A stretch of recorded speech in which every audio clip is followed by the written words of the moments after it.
میں یہ مانتا ہوں کہ ایک کریٹر ہے، ایک خالق کائنات ہے، لیکن وہ کیسا ہے اس کو بیان نہیں کیا جا سکتا، کیونکہ خلقیت جو ہے وہ کبھی بھی اپنے خالق کے بارے میں نہیں بتا سکتی، کہ میں اس کی طاقت کو یا پھر اس کے ایٹریبیوٹس کو نہیں بیان کر سکتا. ہمارا جو تھاٹ ہے، جو ہمارا لاجیکل سوچ ہے، وہ یہ کہتا ہے کہ ایک کریٹر کو ڈیفینیٹلی اپنی کریشن سے بیٹر ہونا چاہیے. کہ میں اس کی طاقت کو یا پھر اس کے ایٹریبیوٹس کو نہیں بیان کر سکتا.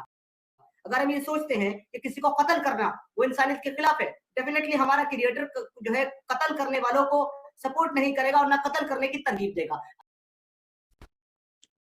تو اس بات کا سمیر صاحب کی زید بھائی نے بہت ہی عمدہ جواب دیا ماشاءاللہ، کہ کریشن کو دیکھ کے کریٹر ہے یا نہیں اس کا اندازہ لگایا جا سکتا ہے، اور اس کے لیول کا صرف اپنی ذہنی صلاحیتوں کی بیس پہ. لیکن اب آپ سمیر صاحب کی عقل کا اندازہ لگائیے کہ ایک طرف وہ یہ فرماتے ہیں کہ ہم خالق کائنات کی طاقت اور صفات کا اندازہ ہی نہیں لگا سکتے، لیکن دوسری طرف اپنی ہی باتوں کو کانٹرڈکٹ کرتے ہوئے کہتے ہیں کہ انہوں نے اپنے کریٹر کا اندازہ اس کی کریشن کو دیکھ کے لگا لیا ہے کہ وہ کیسا ہے اور کیا سوچ رکھتا ہے. مثلا انہوں نے سورج اور پانی کو دیکھا کہ وہ ہمیں فائدہ پہنچاتے ہیں، تو اس لیے وہ اس نتیجے پر پہنچ گئے کہ ان کا کریٹر بھی ویسا ہی ہوگا. جبکہ بھولیے گا مت آپ لوگ کہ کچھ دیر پہلے ہی ان کے الفاظ یہ تھے کہ خالق کے ایٹریبیوٹس نہیں بتائے جا سکتے. تو پھر ان سے سوال یہ بنتا ہے کہ نہ آپ کو آپ کے خالق نے اپنے بارے میں کچھ بتایا، تو کیسے آپ اس کی صفات بیان کر رہے ہو میرے بھائی، اور کیسے اسلام میں خدا کے تصور پہ باتیں بنا رہے ہیں آپ. اور وہیں آپ نے یہ بھی کہا کہ آپ قتل کرنے کو غلط سمجھتے ہیں، تو کریٹر کبھی بھی قتل کرنے کی ترغیب نہیں دے گا.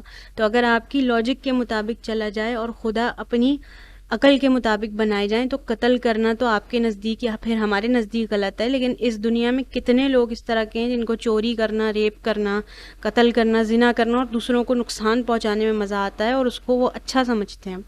تو یعنی ان کے مطابق اگر وہ خود ورس ہیں تو ان کا کریٹر ورسٹ ہونا چاہیے ان سب غلط چیزوں میں، اور پھر سب کے مطابق ان کا سب کا خالق الگ الگ ہونا چاہیے، اور بلینز اینڈ بلینز آف خدا ہونے چاہیے. اسی لیے ہی ہم آپ کو یہ بتانے کی کوشش کر رہے ہیں کہ ہم سب انسانوں کو گائیڈنس کی ضرورت ہے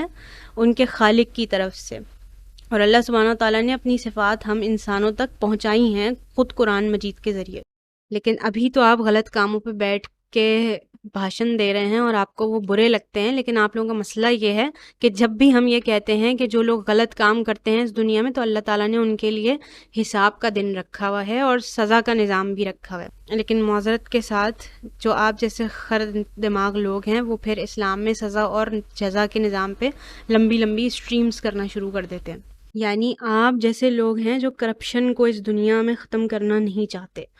اور یہ جو آپ نے کہا کہ کریٹر کو اپنی صفات میں اعلیٰ ہونا چاہیے، تو ہم یہی آپ کو بتانا چاہ رہے ہیں کہ اللہ تعالیٰ کی صفات اعلیٰ ہیں، جیسا کہ وہ خود قرآن مجید کی سورہ نحل ورس نمبر 60 میں یہ فرماتا ہے کہ اللہ کے لیے سب سے برتر صفات ہیں، وہی تو سب پر غالب اور حکمت میں کامل ہے. اور ظاہر ہے کہ جب اس نے ہمیں صحیح غلط کا فرق بتا دیا ہے، تو جہاں وہ الرحمن اور الرحیم ہے، وہیں اس کی صفات میں الفتاح، الحکیم، الحسیب اور الممید بھی شامل ہے. یعنی وہ حکمت والا بھی ہے، حساب لینے والا بھی ہے اور موت دینے والا بھی ہے، اور اس کی ساری صفات انلمیٹڈ ہیں. اور جب کوئی اس کے احکامات کی پیروی نہیں کرے گا تو انصاف کا تقاضا بھی یہی ہے کہ وہ گناہ اور غلط کام کرنے والوں کو سزا بھی دے اور اچھے کام کرنے والوں کو جزا، کیونکہ ظاہر ہے کہ وہ عادل بھی ہے.